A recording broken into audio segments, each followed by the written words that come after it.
The Isaiah Factor Uncensored starts right now. All righty, welcome to The Factor Uncensored, and thank you for joining us tonight. Chat GPT can be used for advice on many things out there, from beauty, finance, and maybe even help at work. But some folk out there are using it for help in their relationships, dating relationships. Could it be an alternative to therapy? Dr. Bell, they're messing with your money.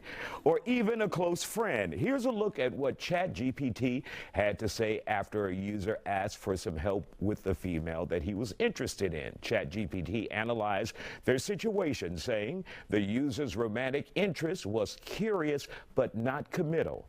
Chat GPT also shared some advice going forward, telling the user to stay silent, not giving that person too much attention, keep living, and stay grounded. We turn this over to the Factor Uncensored Instagram page and ask, would you trust AI with giving you relationship advice? 51% of you said yes, and 49% of you said no. Dead heat. Joining us to talk about it, therapist Dr. Christine Belliard. Glad to have you on the Are you at all amazed at what AI can do now? It's just mind-blowing. Sure. It really is. And I will say, when ChatGPT AI came on the scene, many therapists were kind of alarmed because there is a fear that people will start to, move the way where they are actually accepting advice. This person, for this segment, left their therapist and they're using ChatGPT because this person mainly had relationship problems, and he's going to the AI for assistance. Right. Well, I'll just tell you, I became curious. So I'm like, well, let me act as if I'm a client and just put in some information. And I will say, as a therapist, the amount of information, there are thousands of theories. So for something that can have all the theories and actually apply it to your situation, it is amazing. I will say that. Even as a therapist, I was very impressed. And you tried it before this. Myself. But I will say, even as a person using it, I don't know if it would be enough for me. So I think that it would be important to not knock it, because I do think there are some benefits, but I don't know about us solely depending on it. That would be my thing. So for me, I think it's a both and. And when you say it's not enough for you as an individual, what does that mean exactly? Well, for me, even reading it, everything sounded great. Okay, these tips are great, but I don't know if it's enough. I think a human really gives you the nuance, and then you're actually able to have transformative dialogue where I'm thinking about things differently based on your responses, your nonverbal cues. It's a whole process and sacred act of therapy, so I don't think Chat GPT or AI is going to replace, and of course, because I'm a therapist as well, it's going to replace us. Any concerns about the advice that it may give? Yes, for sure. So we have to recognize that ChatGPT, AI, it is not the same as a human person.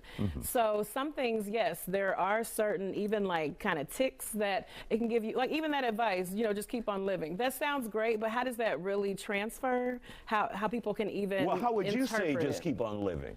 Well, if someone has a relationship issue, what I think is important as a family therapist is for us to be able to process what that looks like, what you actually need, compared to just keep on living. So how are you interpreting what I'm saying?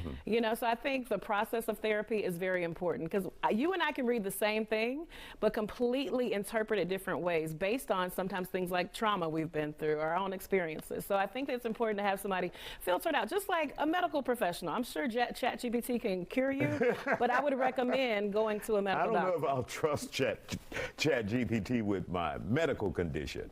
But with your mind and the heart, I see it as the same. All right. You make a good point there.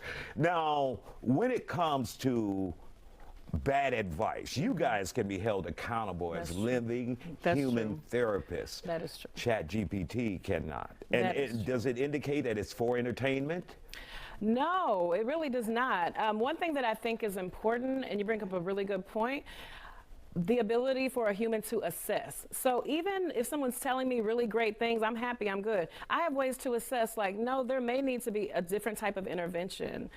So I do think us just solely relying on an instrument can be very dangerous. And you're right, we do have to hold to the standard of public safety through our licenses. And so were you surprised at the speed it came up with rational answers that sounds like another person? Oh, for sure. And then if you have the accounts platforms where they actually start to track you, I think that's twofold. On one end, they can even speak your language how you speak it, where it does sound like that person is right there in the room with you, which is a little eerie. But on the other end, I do think sometimes people can find too much safety in that, not knowing that this is not a actual person that you're talking to that's like chatting with you. And one of the things you said, you guys felt, or some of you in your industry felt, concerned about it. Possibly it could replace me. What gave you, I guess, the ability to see that it could not replace you? Well, what I will say, even when I did my check and just talking to clients who come to my practice, sometimes Chat GPT AI leads people to therapy, where one of the big tips is, although I'm giving you these tips, you may want to talk to a licensed professional. So I think that's helpful. But then also, in my own search, what I found is it can be very helpful to know that the therapist can also be more adequate in their approaches by using AI. Now, would you say immediately go to a therapist or use this as a supplement? And if you can't afford, because some people simply can't afford a therapist. That's true. And this is, in some instances, free. Of course, there are subscriptions as well. Right. No, that's true. I do think it can help destigmatize conversations about relationship issues. No one in the country, for the most part, gets relationship education. I think every school should have that. So if this can at least have people get some questions answered about basic relational skills, beautiful, especially if it leads them to the help that they need. And it's my understanding it's $20 a month. Kind of scary. Kind of scary. Doc, thank you for joining us here on The Factor Uncensored.